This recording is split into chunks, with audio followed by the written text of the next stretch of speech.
सुबह से ही बड़ी बेचैनी सी हो रही थी। पता नहीं क्या बात थी, मन घबरा सा रहा था। श्वेता को तैयार करके स्कूल भेज दिया और नहाने चली गई।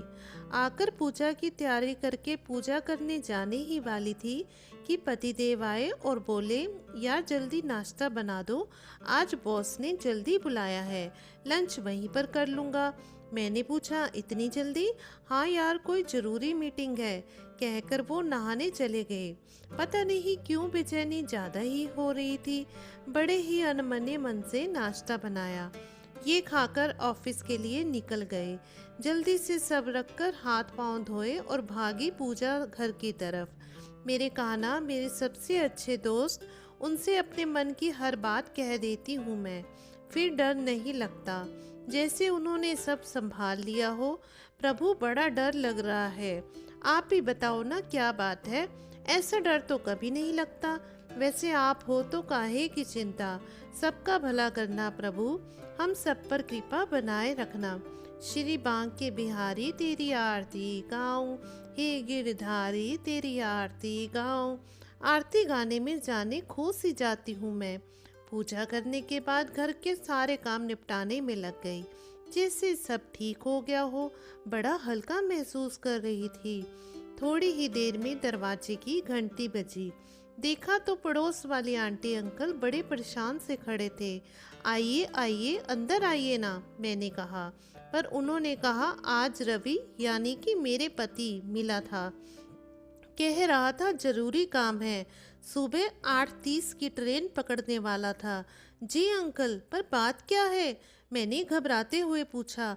आंटी अचानक ही रोने लगी, बोली, उस लोकल ट्रेन में तो बम ब्लास्ट हो गया है, कोई नहीं बचा। मेरे आसपास तो अंधेरा ही अंधेरा छा गया। मेरी क्या हालत थी, शब्दों में मैं बयान नहीं कर पा रही हूँ। सीधे दौड़ते हुए कान्हा के पास गई। उन्हें देखा तो लगा ऐसा हो ही नहीं सकता।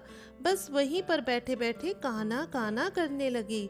तभी मेरा मोबाइल बजा, जो आंटी ने उठाया और खुशी से चिल्लाई, बेटा रवि का फोन है, वो ठीक है। मैंने आंखें खोलकर कान्हा जी को देखा, लगा जैसे कि वो मुस्करा रहे हैं। मैं भी मुस्करा दी। इनकी आवाज़ कानों में पड़ी तो लगा जैसे अभी अभी प्यार हो गया हो। आप बस जल्दी आ जाइए, इतना ही बोल पाई। ये घर आए तो मैं ऐसे गले लगी जैसे किसी का लिहाज ही ना हो। थोड़ी देर में अंकल ने पूछा, हुआ क्या था बेटा, तुम ट्रेन में नहीं गए क्या? नहीं अंकल, बस यही मोड़ पर एक बहुत ही सुंदर लड़का मिल गया था, मेरे साथ साथ चल रहा था। मैंने पूछा, कहाँ रहते हो? पहले तो कभी नहीं देखा तुमको। कहने लगा, यहीं तो रहता हूँ, आप कहाँ रहते हो? मैंने बताया कि मैं शिवम बिल्डिंग में रहता हूँ। ऑफिस का भी बताया। उसने बताया कि वो मेरे ऑफिस के पास ही जा रहा है, लेकिन टैक्सी से। और कहने लगा, आप भी क्यों नहीं चलते मेरे साथ? मैंने कहा, नहीं थैंक यू, मैं ट्रेन से जाता हूँ। अब वो जिद करने लगा, बोला, मुझे अच्छा लगेगा अगर आप चलेंगे तो, वैसे भी टैक्सी जा ही रही है ना उस तरफ। मैंने भी सोचा, चलो ठीक है, आज टैक्सी से नहीं, कम से कम ट्रेन की धक्का मुक्की से तो बचूंगा। और हम लोगों ने एक टैक्सी कर ली। मुझे देखकर ये बोले, यामिनी, पता नहीं क्या जादू था उस लड़के में कि बस में खींचा चला जा रहा था। बहुत ही प्यारा था वो, आज जैसा मुझे पहले कभी भी नहीं लगा। मैं भागी गई कान्हा की तरफ। मेरे सबसे अच्छे मित्र ने आज मेरे पति के साथ साथ मेरा जीवन भी जो बचा लिया था। वो अभी भी मुस्कुरा रहे थे।